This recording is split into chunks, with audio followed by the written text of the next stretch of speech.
Cool. Would you like to please introduce yourself? Of course, your links will be in the description box below, but who are you and what are you doing? Yeah, what am I doing? That's a good question. I don't know half the time. But thanks. My name's James, and I'm known on YouTube mainly as Recreational Runner. And I'm a qualified leader in running fitness, which was something that came about primarily from a running club that I'm a part of called Fairlands Valley Spartans in Stevenage. I no longer live in Stevenage, but I lived there for a good period of my adult life. So I'm not actually an active coach for them at the moment. Obviously, during COVID-19, nobody is, but probably for the last 2 years as well, because we had our little baby a year and a bit ago. So I haven't really done any active coaching for a while. And I guess what happened is I dabbled in YouTube loads of times, just vlogging my own kind of training and failures at training as I got injured and things. And it was just me messing around really with a phone and a gimbal, because I just love gadgets and I got into video that way. But then I thought, I really enjoy the coaching element of it, and you get asked a lot of questions from new runners when you're a leader and you take groups out. Like for the running club, it's a big running club. There's like up to 380 odd members at any time. So you're taking out groups sometimes of 40 people. There'd be 2 of you when there's that many, but on average about 20 people in a group. So it really gave me a lot of insight into beginners and beginners' fear of running and some of the questions that they're afraid to ask because they feel like they're silly and everybody around them are experienced runners and they shouldn't ask these silly questions. And that's kind of my love of taking a phone out, which then turned into an Osmo Action and a gimbal, and then helping people is really what my kind of YouTube channel evolved into, I guess. So yeah, that's where I'm at.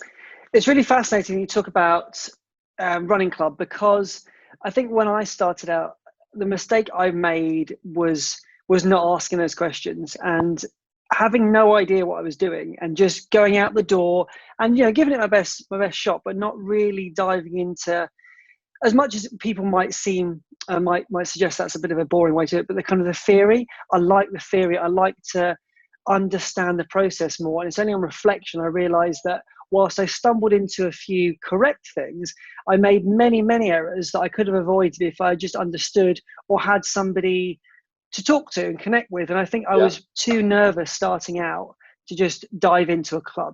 But I think it would have benefited me greatly to just have somebody face to face, because YouTube is you can watch a video, but obviously it's edited most of the time, and so you can't really get a sense of just that quick chat. Can you have a look at my running form, for example? I mean, no one's really ever looked at it apart from down the running shop when they did a gait analysis. But otherwise, I don't know what my running form's like. It's probably okay, but could be improved. And I think it's really good to hear somebody kind of come out and say, this is a running club. There's loads of people. It's not just for elite runners. It's a big community. And people are out there asking the questions that I know I was too afraid to ask, because I felt like a beginner, and I didn't want to feel like a beginner because I felt like I should be able to run. But obviously that reality hits you when you try to run in a race, and then you realize there's a difference between the person who's taken the time to build up to that race and you who's walking after a kilometre because you've just given it everything and you've redlined it and now you're toast. It's so true. It's so true. And for me as well, I did exactly the same, to be honest. I ran for about a year just on my own. But I'm honest as a character, I'm not very disciplined.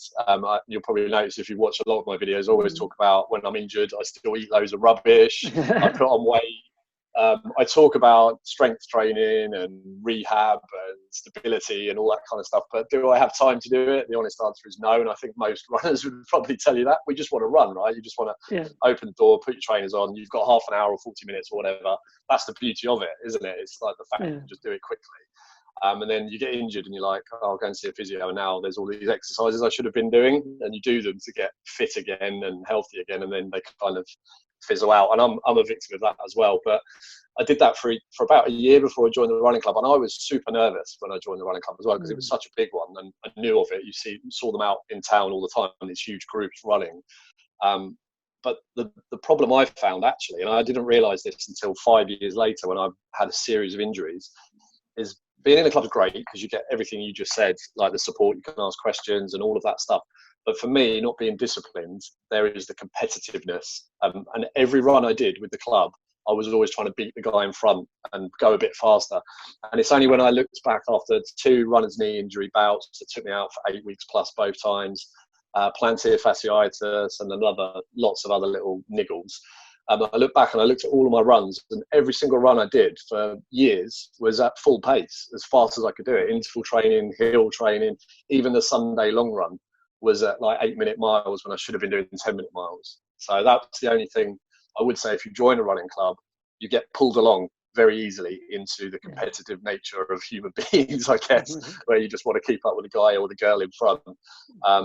So yeah, you just got to be disciplined and understand that, especially as you get older, like me, it's not always a good way to train.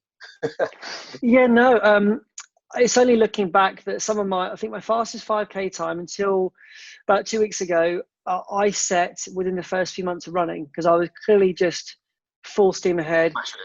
Same with my 10K, same my half marathon. They were all set within a few months, really, me starting to run. It's only probably now I've got a more disciplined attitude that I don't necessarily put myself in a position where I'm not going to be able to walk for a week at the expense of a PB.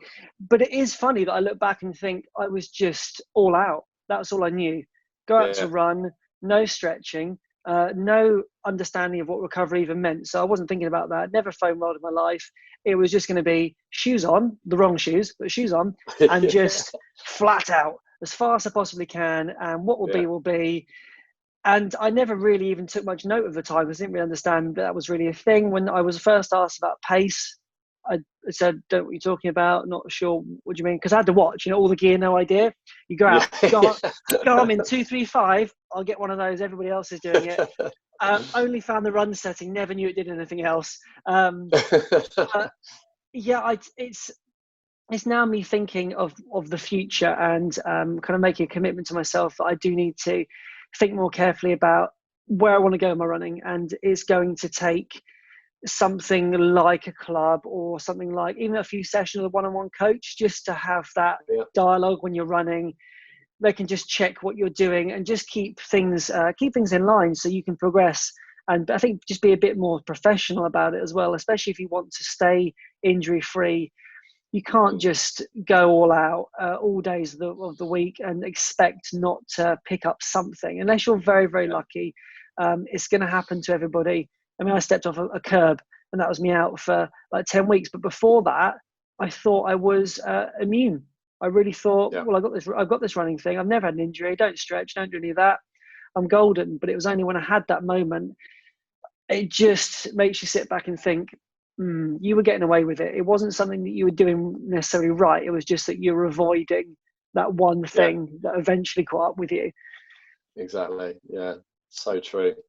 I did a similar thing. I pulled my back, and that put me out for the last couple of months. And that was just a freak accident. Getting my little girl out of the back of the car, nothing to do with running.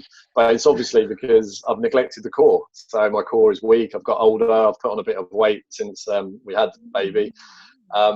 And everything's just a bit weak there. And you think, oh, God. And then it's a nightmare because you can't do any core work because your back is thrown out. So now I'm doing a lot more core work because those things happen. I ended up seeing an osteopath.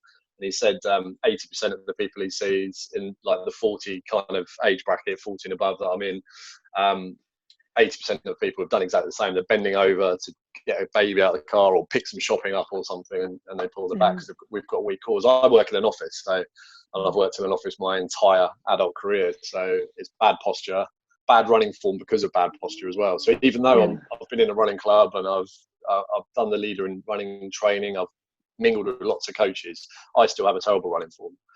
Because it's not easy. You've got to drill it, haven't you? It's all the neural pathways. You've got to do drills really to change your form, and then think about it when you're on every single run. And it goes back to what I said before. We just, at the minute, for me, I'm working. We're both on lockdown, both trying to work and look after a baby whilst at home. I just want to go out and run. So you get a half-hour slot, you just go and do it. So that is still the beauty of it. But you know, you don't have to be perfect, do you? No, exactly. And when I went to physio and he was telling me about all the ways to position my body correctly, and of course I was really conscious I need to follow everything because it was like homework. I'd go back the following week and he'd say, let's see how I've improved. But the trouble is when you get that tick to say you're all right now, you're back to normal, to keep that up, I haven't done it because I just thought, well, yeah, I did the squats, did all the stretches, did the calf stuff. Cool, I'm fine. But it really is just reflecting and thinking, if you want to go back there and spend some more money with a physio and go through the same thing again, I've still got the app on my phone. It's got all the motivational bits and pieces. It's got all the movements, got all the videos, but it's me that is the problem there. That isn't actually just saying, you've got a half-hour window, like you say, and all I want to do is run, just go straight out there and not do the warm-up and not do the dynamic stretching, not do a cool down. You know, I'm not used to it. It's not something that I did from day one. So try and convince myself that I should do it. Even before a marathon, you see these people doing sort of a 5K jog. I'm just thinking that's going to exhaust me doing a 5K jog because I won't hold back. I'll do a 5K PB. That's such a good point, isn't it? Because that's exactly what I did for all of my first half marathons. I used to think I'm not going for a warm up because I'll be too tired. I won't make it through the race. But it's completely the wrong mindset. You do need to warm up. It's like they say, it's like the car engine, isn't it? The whistle goes and you thrash it straight out. A mile in, you're going to be shot. It is that discipline of doing the warm up slowly, just to slowly warm yourself up. But I was the same for 5 years. Every race I did. Now I'll just stand here and jog on the spot a few seconds before they blow the whistle. do the big dance at the start. Exactly. And then just wait to go. I mean, we're in lockdown. It's difficult. The other day, you did the Run for Heroes, as did I. When you're approaching that, what's the mindset? Because when you haven't necessarily been given the same freedom to go out whenever you want, I kind of found myself approaching it with a viewpoint. It's been a while since I've actually done a 5K, like a specific 5K. I'm stopping after that. And a goal in mind. That was where I approached it from. I went to a location, I ran my 5K, I stopped my watch, and that was me done. It was quite interesting the way I responded to it because there was a freedom of running, but it was also a set moment in time that I had to fulfill it. And it just felt different to me. It felt it did feel quite free and quite relaxing just to know I was given an opportunity to do a 5K. Yeah, I think for me it was easy because that's all I've been doing recently. Since baby was born and we were still working, I had half an hour at lunchtime. So 5K was literally all I've been doing for a really, really long time. And then I've been out again for a bit because of the back. And I've literally the last 3 weeks, since lockdown really started actually, so a bit longer, that's all I've been doing is just going out for half an hour because Sylvia, my partner, wants to be back to take over looking after the baby that we're stuck with for 24 hours a day. So I didn't really approach it any differently to any other run. I just took the camera on that particular run just to do the bits to say I've done it. And everything I'm doing at the moment, pretty much, I say everything, there's been a couple of times I haven't, but everything I'm doing is low intensity at the minute, literally for all the reasons we just said, all the injury prevention stuff, and just building back into it slowly and trying to build up my core at the same time as my kind of aerobic fitness. So I'm doing everything kind of slow plod really for me. I know I could go faster. I set myself actually a couple of videos back, twice I've done it. When I did Red January challenge, at the end of Red January, I set myself the target of going sub 25 minute 5K, and then I got injured.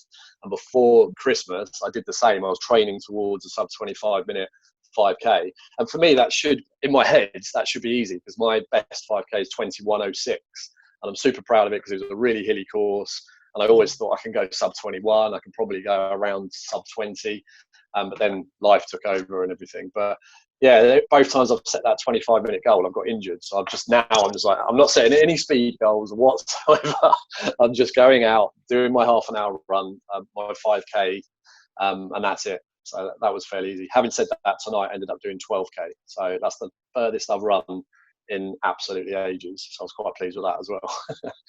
Yeah, I found that when I signed up for my ultra race, what I hadn't realised was the amazing impact on my life and running that just doing these really slow long runs would have, Yeah, because I think when you train for the marathons, half marathons, there really is this focus on speed and pace and making sure every kilometer split looks a certain way.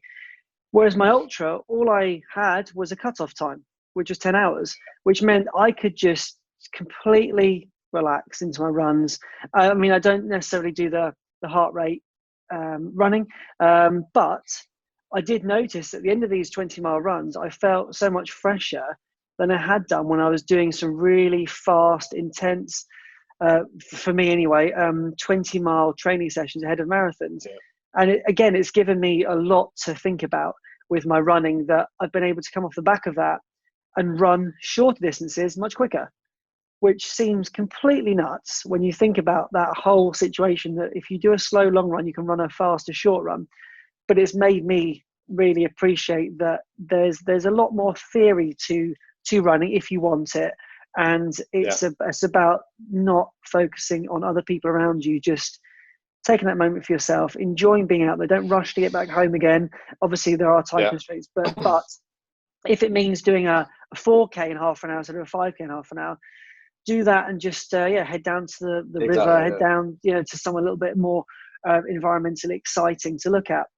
And you mentioned Red January as well. It's not something that I did this year, but because of the training and things that I was doing.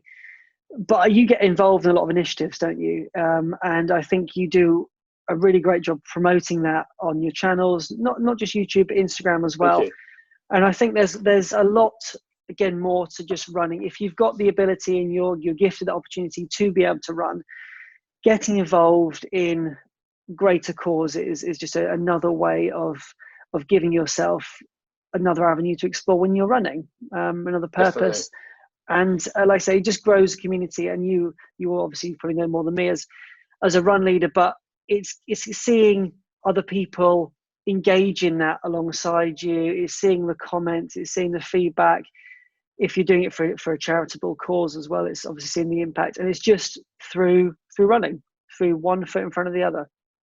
Exactly. Yeah, no, you hit the nail on the head. I guess for me, I hadn't even realized it until you just said it. It's, I guess, doing charitable cause type stuff has replaced focusing on, I need to go faster, I need to enter this race or that race, because the point is you're just doing the distance and the time to get the sponsorship, and just going out every day in January. It ended up being a super challenge, because I had a really bad December through injury again. Weirdly, I had a bad December where I'd run, I think, 3 times in all of December, and then went, hey, I'm going to run every day in January, I'll be fine. But on day 9 I got injured again. Surprise, surprise. People need to take note of this. I'm preaching this stuff, but I'm doing it wrong myself. But I managed to manage that injury just by being super sensible, and like for a few days after I felt it wasn't going away, I just did a 2K, so I still hit the run every day. I just did a really gentle 2K, and I did that a few times, and I did a 4K, and I built back up again, and then I'd feel it was twinging again, and I was thinking, oh my God, you're doing everything wrong. People in my running club, coaches, were saying you should just quit, don't do it, because you're going to do yourself long-term damage. So that was always in the back of my mind, but you have the devil and the angel, don't you, going, no, you'll be fine, and the angel saying, no, you won't. But touch wood, I am fine, and I managed to get through it. But yeah, it's good to have a focus. And mine just happened to be, I mean, obviously mental health is huge in the press right now for lots of reasons. And it was close to my heart. We lost my dad last August, and we'd lost my mum 6 years before, or 5 years before. That was 6 years this year. And my dad went through a couple of years of being super depressed and angry and all kinds of stuff. So it was very close to my heart, and it happened to be the charity that my work chose as well. So when Red January came up, I was just like, that's a no-brainer. I'm definitely going to do that. It's a great thing to do, and it was a great thing to vlog as well, to be honest. And I did pick up a few more subscribers. I'm going to ask you about that, because you've obviously got a lot more subscribers than me. So thank you very much for this opportunity, by the way, to chat to you. I'm struggling to pick up subscribers. I'm probably doing loads of things wrong, but what's your kind of take on that? So when I started my channel, I started it purely to document my journey, with the intention that at some point in time, I would share the channel with my family, whether that's my family now or family in the future, children, things like that, so they could see my journey. There was never ever a thought in my mind that anybody would even subscribe nor look at any of the videos, because they weren't made for anybody else apart from me, for me to go back and reflect on. So from watching other people, observing other people and seeing the trends, if you do reviews of items, inevitably you're going to get more views on your video than day-to-day vlogs. The video that has the most views on my channel is, I think it's about 16,000, something like that, is on a Salomon running bag that I hate. And I said how much I hated it. I made it very clear in my video I hated it. I have the bag still here.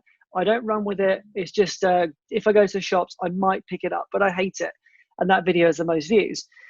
What I found is just, it's a kind of consistency of who you are as a person. I don't really heavily edit my videos. I don't have a lot of pretty nature spots near me. I've got a couple, but that's it really. I can't offer a drone shot. I can't offer video from behind, from in front, any slow-mos. I can't do any of that stuff.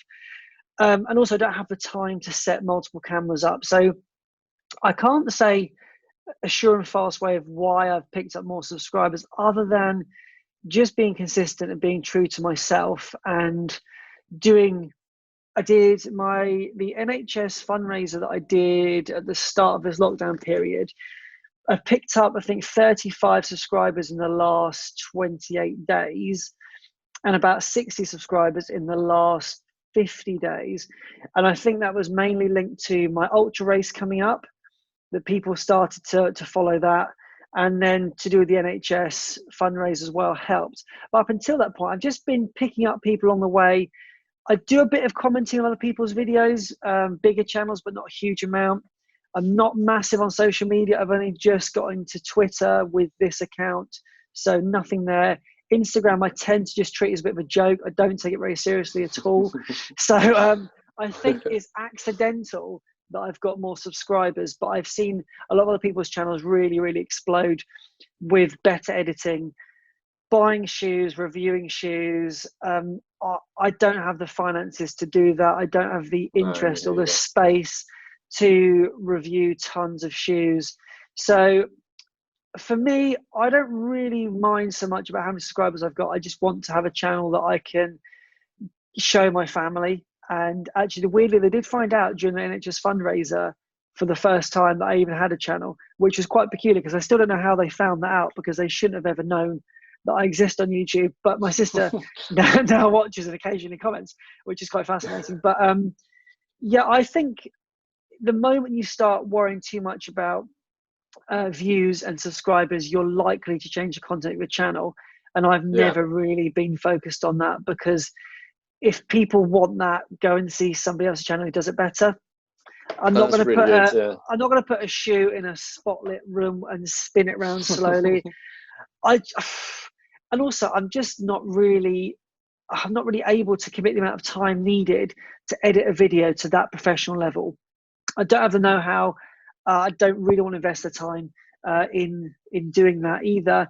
There's other people doing it better than me. But if people come to my channel, they get me, they get this face, they get point and shoot, a bit of quick editing just to make sure I cut out anything that makes me look really dopey. But otherwise, it's I leave that stuff in. That's where I'm going wrong. It's more when I've spoken without turning the camera off. It's me just going like that, and then I think I shouldn't leave that in. But occasionally, I just missed a kind of one shot. There it is.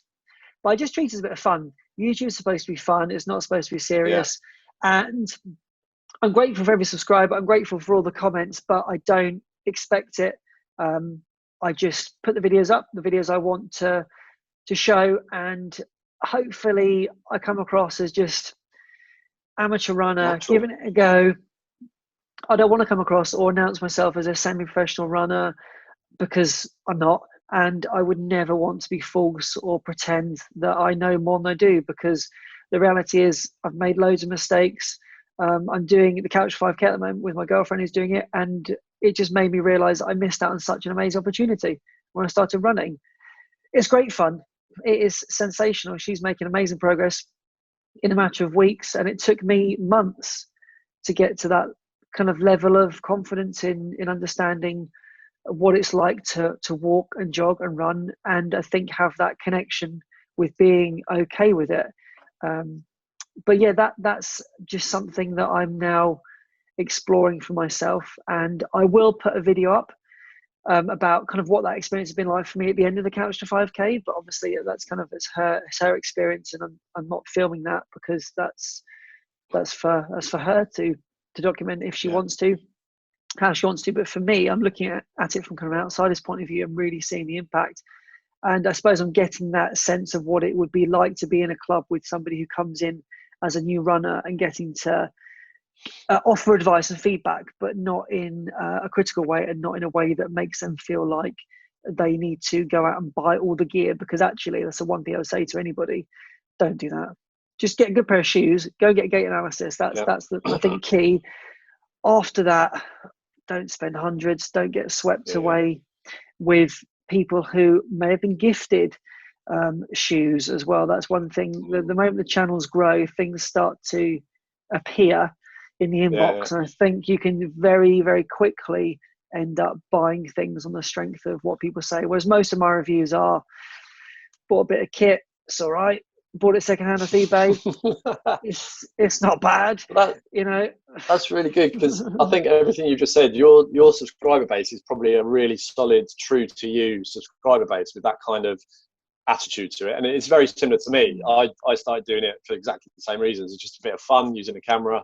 I just edit on a piece of free software on my phone. I do everything on my phone. I transfer it from the GoPro. Sorry, not GoPro. I've got a DJI Osmo Action. I have to brand that because it's really good. Not sponsored. And I just transfer it to the phone. I edit on the phone. So it's just enjoyment of that process, I think, for me as well. But I think you'll have a really loyal subscriber base that watch everything you put out. You see people with thousands of subscribers that they have similar views to people with hundreds of subscribers, and that's because your 100 subscribers are genuinely interested in you, aren't they? Because you're true to yourself, like you just said. So I think that's a really good, solid base. Yeah, well, I mean, I suppose I go out of my way to comment on everybody's video. Please subscribe to my channel. I could buy followers. People do it.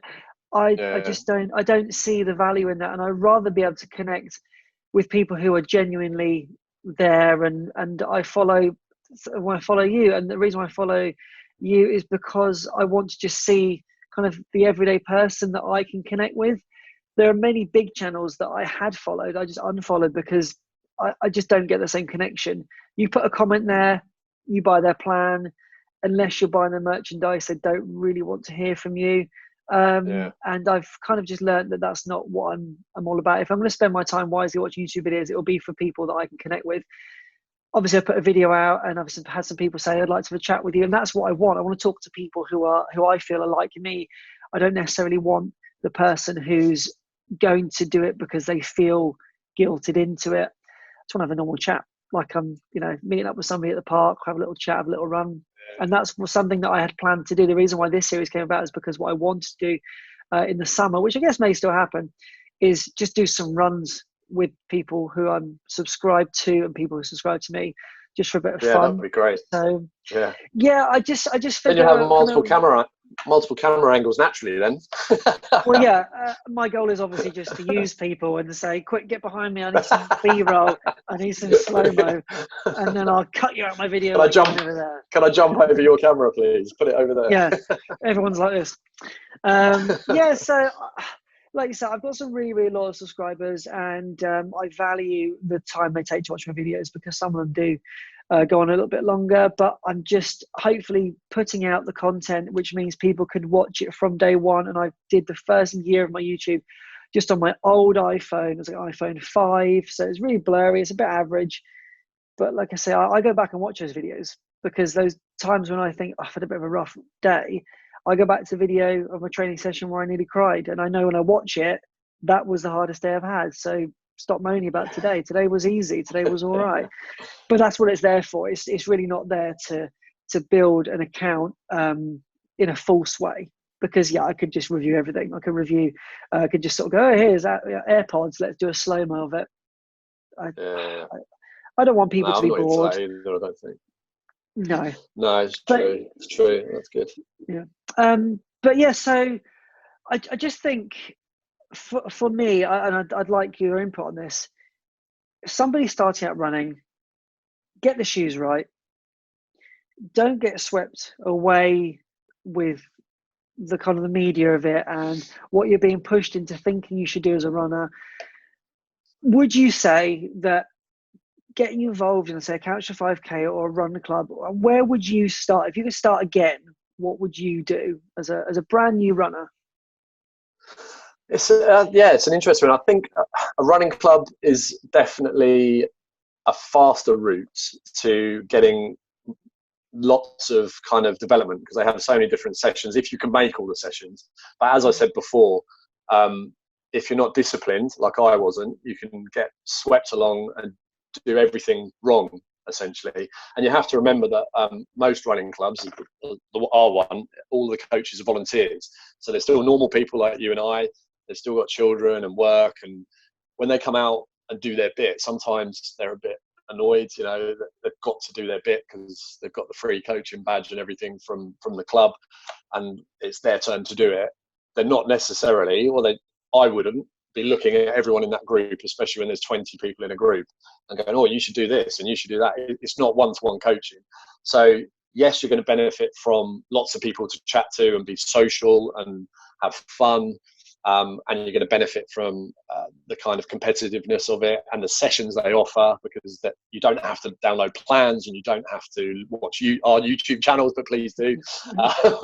You can just go to a club and they'll take you through an interval session on a Tuesday. They'll take you through a hill repeat session on a Thursday. Our club, luckily, we have access to a track on a Saturday. So there's some really good coaches. Actually, that's the one difference to what I just said. If there's a club that has access to a track and has track qualified coaches, that's when you get some really good kind of form and technique coaching, because it's on the track and they are watching you because you're going round and round the track, opposed to being out on a dark cycle path on a Tuesday night. And also they do the Sunday long runs as well, so you get a bit of everything from the club I'm in. So I would 100% recommend a club over anything else. I've never done Couch to 5K, and I've kind of been a little bit anti on it on my channel, talking about doing heart rate instead, only because I know a few friends and family members that have done it and they've just quit really quickly because they didn't have the guide of how fast to run the run sections, and they were just running, and then they were walking, and then they were running, and by the end of it they're like, oh, that's hard, I've got aches and pains. They may or may not have done the stretching because there isn't someone making them do the stretching, and then they just quit it because they're not looking forward to the next session, because they feel like the next session I'm going to have to run an extra minute this time, and it was really painful last time.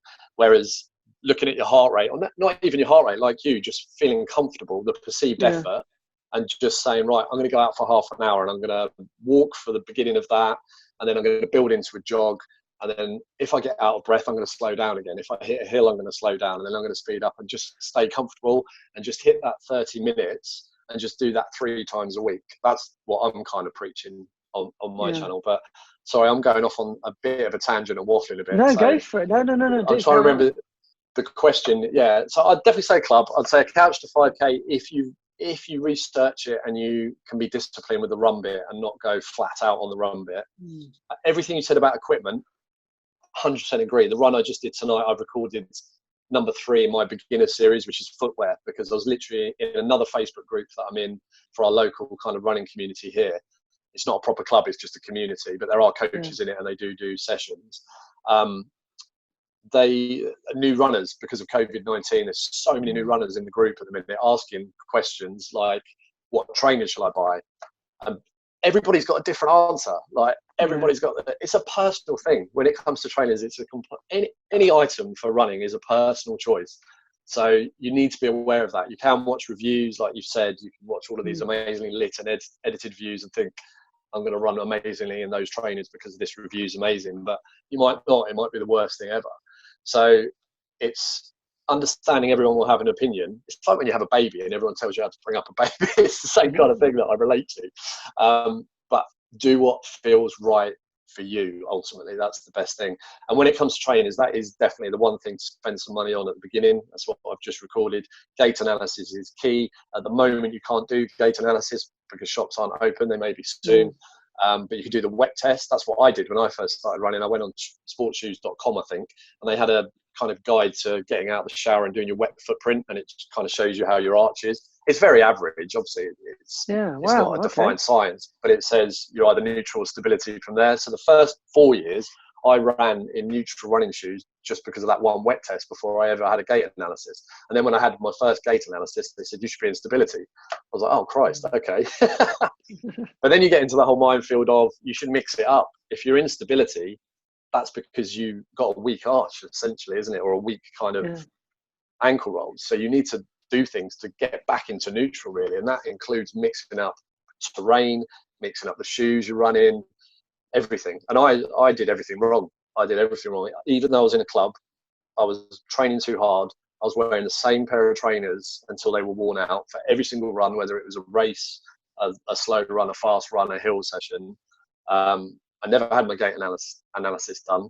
And so it's no wonder that in year 4 and 5, I started to pick up injuries. And you look back and you go, oh my God.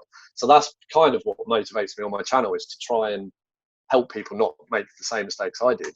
But at the end of the day, does it really matter? If you're putting on a pair of trainers and you're going for a run, excellent. That's the first step for me. As long as you then take on that advice and get decent trainers and then follow a plan that works for you. I haven't really answered it with one simple answer, but I think there's lots of elements to it.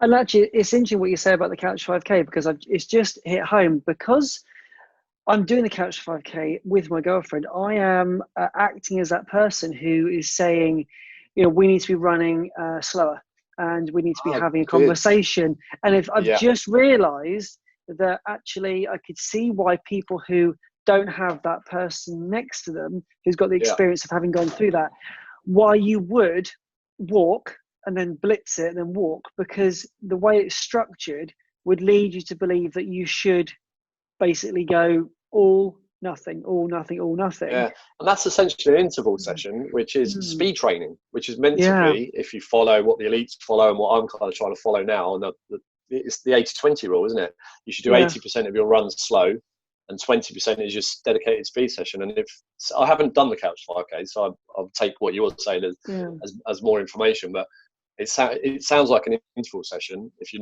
haven't got that person telling you to slow down, and therefore it's speed from day one. As a beginner, you're trying to go fast, which is bad. Yeah, we've got the session we start tomorrow. It's we're on the new week, and it's like a 4-minute walk just to warm up, a swift, quick walk, whatever you want to call it. It's like 3-minute run, 90-second recovery, 5-minute run, 2-minute recovery, 5 minutes, 90 seconds, 3 minutes, and then cool down. But then I think it's the week after this, it suddenly goes walk to warm up, and then 20-minute run, and then like 3-minute recovery, and then a cool down. It suddenly goes from quite a structured kind of like a windscreen to nothing, run. I mean, to go from cold 20-minute run without someone there to say, we need to be jogging, it's not actually running. It's just kind of hit home to me actually how many people would definitely struggle to understand what the pace looks like, because all you get is a celebrity's voice saying to you, nearly done, keep going, got a minute left.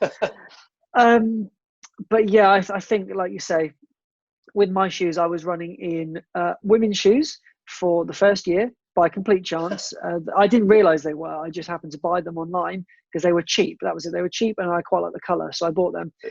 and then I ran neutral shoe by accident, and then I had a pair of stability shoes. It was only when I started to get the blister, I went into a shop and I lied, and I said I bought it from them, and just said to them, I bought these from you, but I'm having some blister issues with them.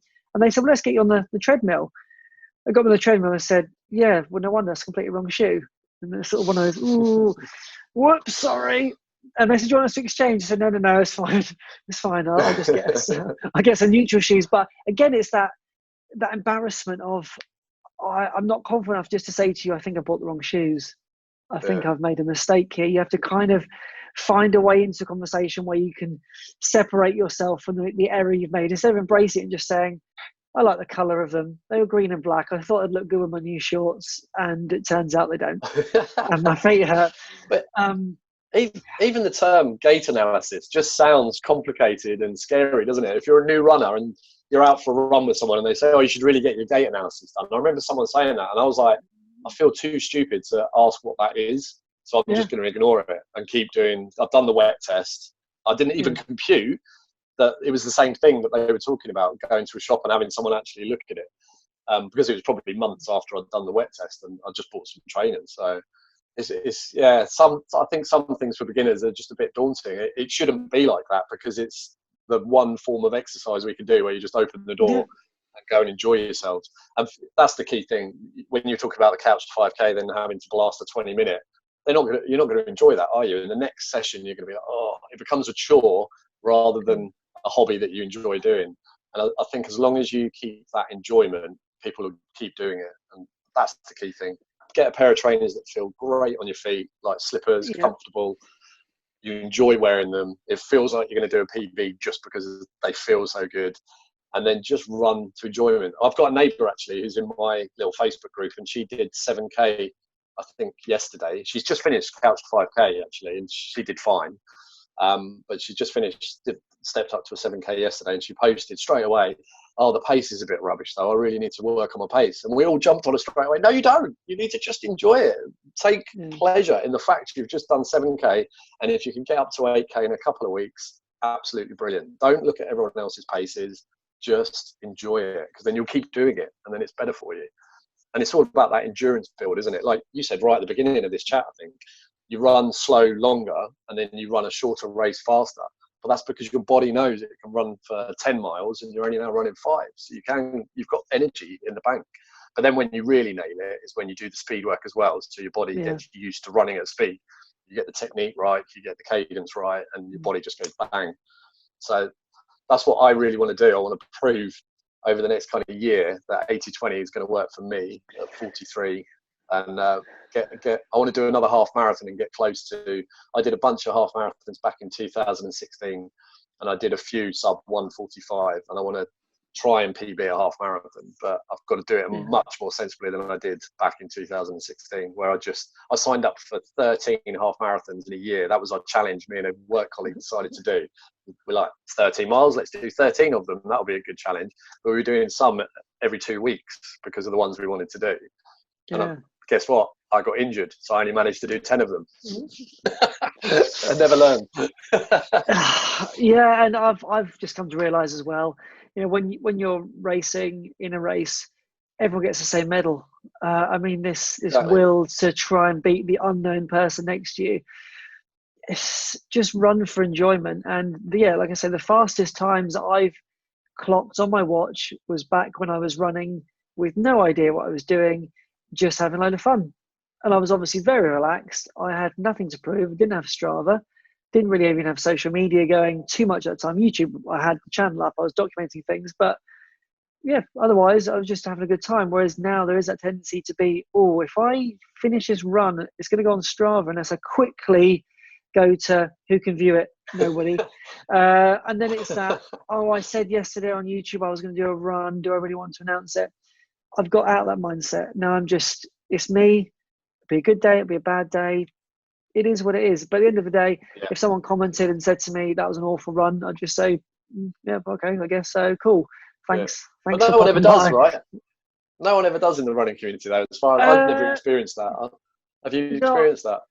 There was only one person. I ran a training session in my first marathon training block. And it's the first run I've ever had to date, even where I gave up. And it doesn't mean I was just exhausted. I just gave up. I got down the road. I'd been running for about 15 minutes. And I just thought, I can't do this. And I didn't even reduce to a walk. I just stopped still. I remember filming it. I've tried to find that video since because it is uploaded. I don't know where it is, though, because I don't know what I called it. But somebody commented just basically, I think it's on the lines of, you need to man up. That was ridiculous what you just did. And they were quite abusive. And then they because they'd added to it that they don't put any videos up online because they're not allowed to because of their job. So, for privacy, they can't put a video up. There's a bit of a cutting comment, but I recall that video and I think about that video when I have times that are difficult. And I also recall that comment and I don't look badly upon it because I think I kind of needed to hear it to realize that if you're going to put stuff out there, you better be yourself, because if you start acting like somebody else, somebody is going to pick you up on it. And yeah, whilst I was very much myself on that day and I gave up and that was how I felt, it kind of just gave me that little kick to say, look, whatever you post up online, you've got to accept that people will comment. And if you're lucky, it'll be positive. And if you're not so lucky, it'll be negative. But hopefully it'll just be constructive, whatever comes out. And that's why, like I say, the videos that I put up, it is just me, and it's about my journey. And obviously, you're recording things for your journey, and you've got some insight that is going to be valuable to people. And I think it's just about, like, for you, there's going to be a lot more content on your channel for new runners than necessarily would be on mine, because mine kind of has this evolution of me. I don't have the background of maybe training or offering any kind of real advice, because it would just be based on my understanding rather than based on a breadth of knowledge. So like for you, it's just getting that subscriber awareness, just so they can share with their friends, because like you say, there's so many new runners right now, and because a lot of sports shops, or more or less all of them, are going to be completely closed, people are just sort of winging it, and if they're lucky, they're going to get away with it with just buying stuff online, and that'll be based on reviews, and they'll just be hitting out the door, not really taking care. I've noticed kind of being a little bit too relaxed with social distancing, certainly around my area. That's what's caused me to just take a little bit of a back seat with it all, because it's very busy out there on the residential streets, and you can tell the people that are still running like a pair of Converse or a pair of Vans, and I'm thinking, that's not going to last, because you're going to do some damage. I saw a guy last week running with his two sons straight across the road, didn't even look, straight across the road, and he just shouted at him, heels up, heels up. They had like a pair of jeans on and a hoodie, and I thought, I'm not really sure where you're going with that information. Heels up didn't really seem to strike any kind of chord with me. But as you say, though, those people are getting out there. They're getting out there, and it might spark them to sign up, to raise some money for some charities, to do something which helps somebody else to get a little bit fitter, a little bit healthier, and a little bit more aware of what they're able to do and to push themselves to the unknown, push the envelope, and see if they can reach new goals for themselves. So what's your next focus? What are you up to at the moment? What's the goal? What's the plan? I guess I haven't deliberately set myself one, because the last two times I've got injured. So I'm trying to get out 3 times a week minimum, do the 3 times 30 minutes. But as it happens, I've done an hour and 15 minutes today, mainly because I walked while I was filming for a big chunk. I do waffle, as you can probably tell, and I have to do lots of editing as well. But yeah, no, it's just getting out. I've set myself the goal because someone in the local community did a 1 mile time trial in the park that's literally just over there. I can see it from my window. So I did that once, and I thought, well, that's a good idea, because that will give me kind of a benchmark to whether doing this low heart rate stuff is working. And that's also why I've upped doing a bit more than half an hour, because if you just do half an hour every time, you're going to plateau. So you need to obviously do a bit longer. You need to do a bit more mileage. So I'm doing 45 minutes sometimes, or an hour sometimes. So then when I hopefully go back to the 1 mile time trial, I'll have a little bit more energy to push it a bit harder. But I think once, my kind of plan is do that for about 6 weeks, do 2 of those time trials. So I've got another one coming up. Once I've done that, I'm going to introduce the 20% speed work again. So I'm going to start doing a dedicated speed session. And by then I should have finished my kind of beginner's guide series, so I can focus on, if you're going to take it up to the next level, these are some speed sessions. And I've recorded some before. I've done some hill sessions on my channel before and bits and bobs, but there's some other ones I want to do. And then I'm hoping, it depends what's going on with lockdown, that we'll be able to sign up to an event, because that's always the key thing, isn't it? When you've got something to train for, that keeps you focused as well. So half marathon is my favourite distance by far. I've done 1 marathon. It was the hottest London marathon on record. That's my excuse. Put that in there now. So I came in over 5 hours when I should have been 4.5 on the kind of pace I was at that time, the way I trained. But my training wasn't ideal. It was okay. It was good enough to do a 4.5, I'd say. But I did the classic, go out too fast on a hot day. I should have just held back, and I didn't hold back enough. So yeah, sorry. Half marathon is by far my favourite. I've done so many of them. I love half marathons. So yeah, that's, once lockdown's finished, I'm going to sign up to the first half marathon that is safe to do so, I guess. And that will be my goal, to try and get into that kind of 1:45 area again. Yeah. So yeah, that would be Yeah, nice. yeah. I think obviously I had my ultra booked, and Yeah, I was that going to kind ask you of about that. the thing about it is the momentum was really there for me, and now they've postponed it. And because I just feel like the postponed event in September is not going to go ahead, I really just don't Yeah, see that happening. Um, it's now sort of causing me to have a little think about what I really want to do, because I love also half marathon. My favorite distance weirdly is 20 miles, which is not actually a kind of a race distance that you see all that often. I know some yeah, places do it, but I think the reason why I like it is because it's that point in the marathon where it hurts. So up yeah, until that point, you can have a nice, good crack at it. And I've really enjoyed those moments, especially in training. We can do 20-mile training session. I've really enjoyed those. But for me, my half marathon, I've got two times. My PB, I think it's something like 1:51:49, and I did that time twice, exactly twice to the second, which I hadn't wow, realised, because I originally set my PB on an old Garmin watch, and I hadn't even thought about the fact that it had been put anywhere online. It was up on Strava, but I hadn't quite connected with all that. So I did my half marathon kind of properly. I looked at a time afterwards, and I thought, oh, that's a PB, and it was dead on the same time. And I think, similar to what you said, I'd like to have another go at it just to see if I can get under whatever it is, whether it's under 150 or under 145, because I feel like I've got enough experience now that I could do a good training plan up to it. And of yeah, course, I've got the ambition to still do my ultra, but I think if it doesn't actually happen this year, which I doubt, then I'll just focus my attention probably just by myself doing some 5K work, some 10K work, because it's achievable in a sensible amount of time. You know, you can go out for yeah, half an hour, out for 45 minutes, an hour or so, and not overdo it, and you can actually build up to an end goal without relying on an event to host it yeah, for you. The ultra I was never going to do privately. It's 40 miles. I'm not going to put myself at risk. I'm not experienced enough to be able to cope with something if it goes wrong. I needed the support yeah. of some kind of structure. But yeah, I think, like you say, it's just about seeing what happens with events. It's great to have a goal. It's great to have a focus. It's also great to put some Mm. money down, because then that way you've got some kind of commitment to not wanting to lose that money and wanting to see it through. But ultimately, if you can't get to the start line fit and healthy, you're done for anyway. So it's about having Yeah, a really sensible approach to it. But I think, yeah, what you're doing and the experience you've got, I'm certain that you will now be able to have a nice injury-free uh, sort of period of time. And hope so.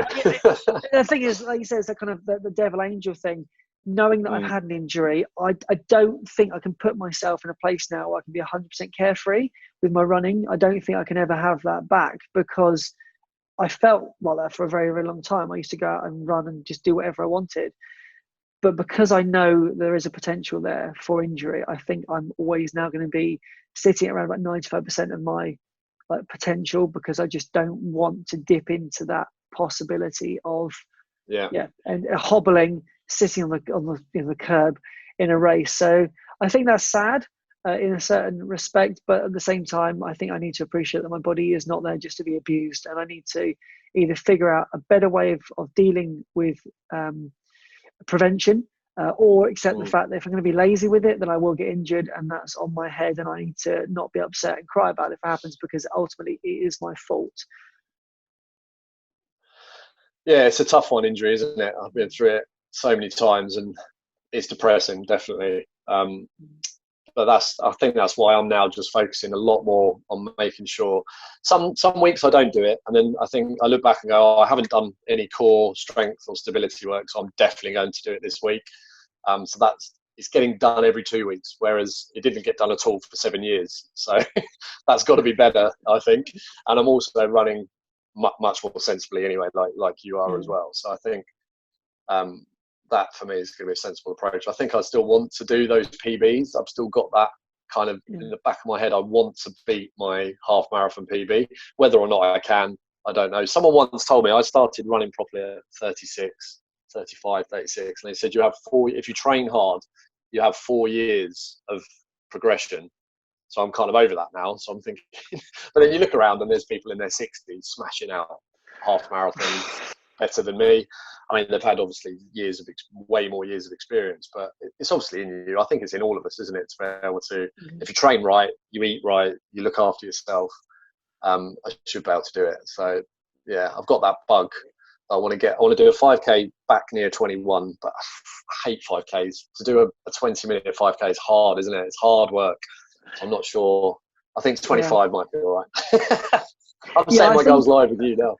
Yeah, I think for me, I really felt there was a time where I was making some great progress with the 5K, and I kind of got to that 21 and a bit, and I just couldn't crack it. And I think the other day I did 20:57, but there was a bit of downhill involved, and I know that realistically, I suppose if you kept it completely flat, you'd have a better time. I know some people do post online a nice 5K PB, and then you say, "Did you on the track?" and they hesitantly say, "Well, yeah."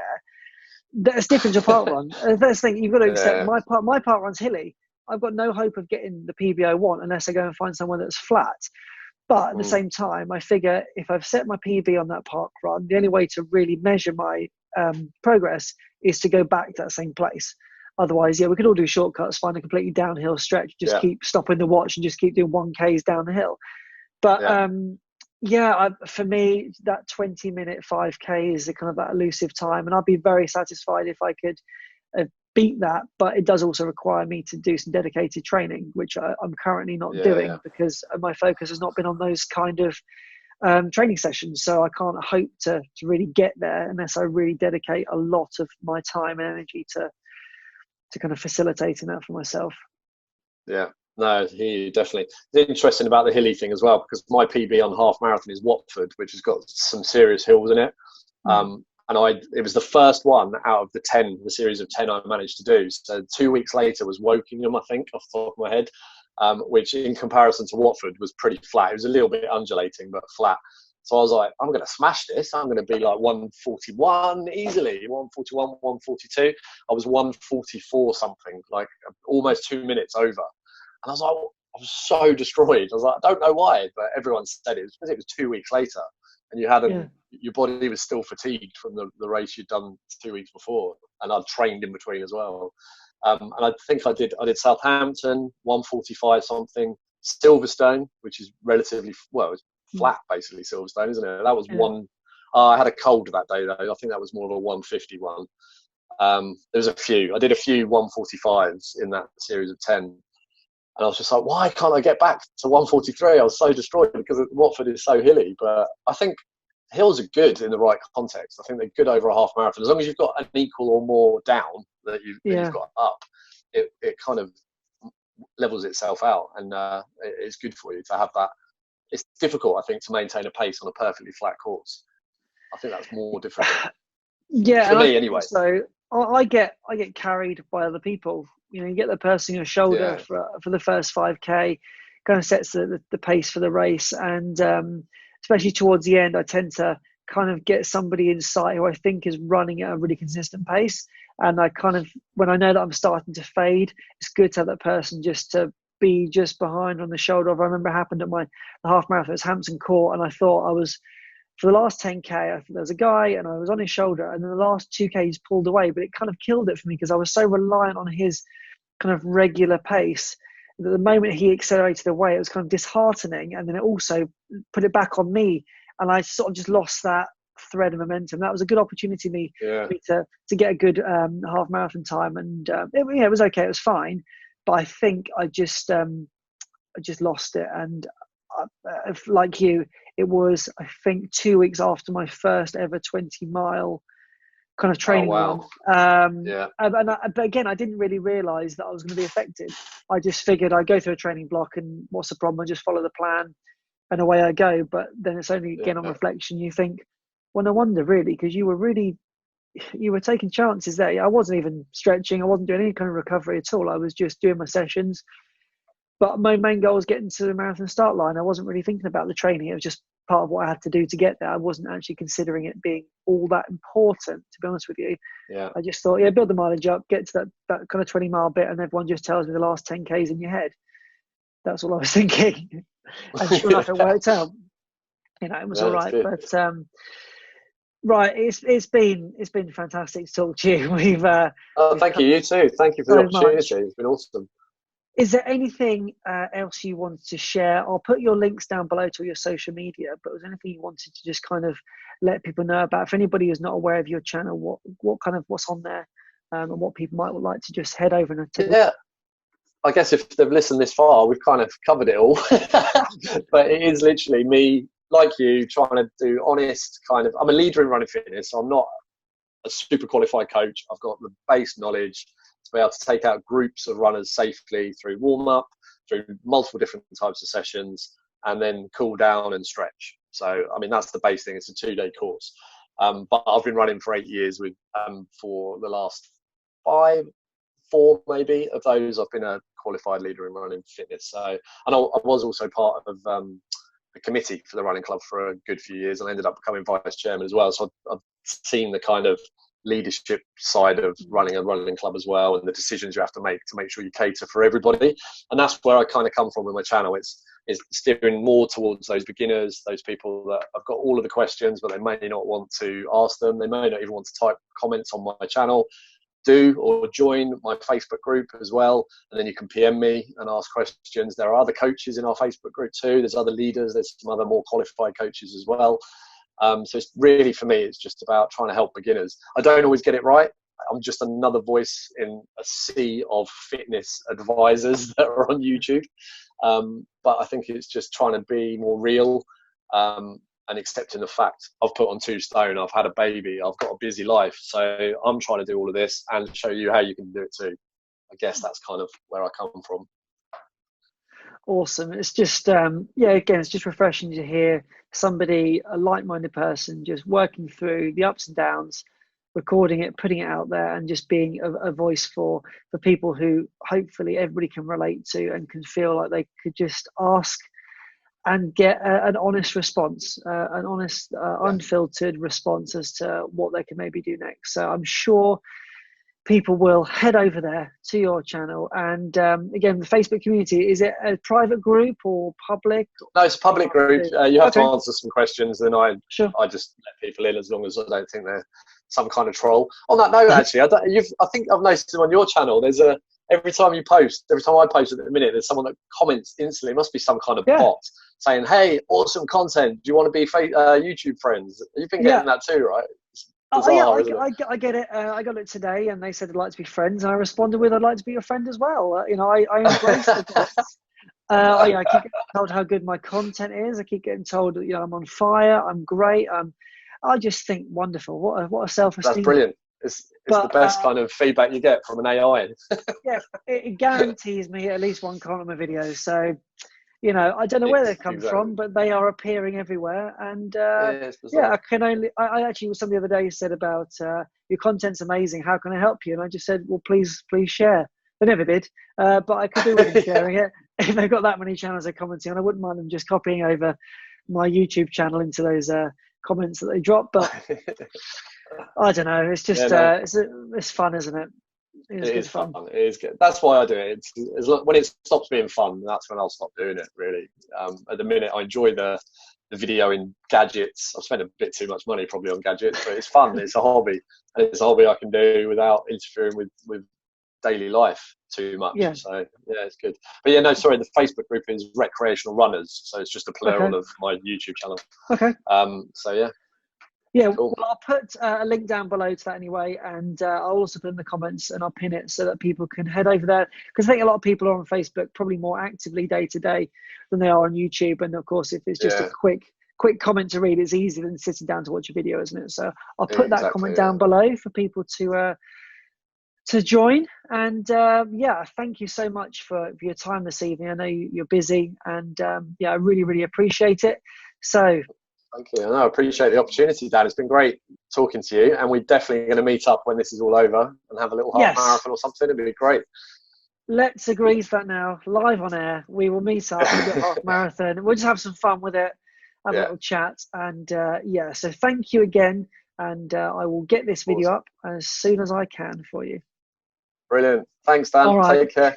Have an amazing evening. You too. Cheers.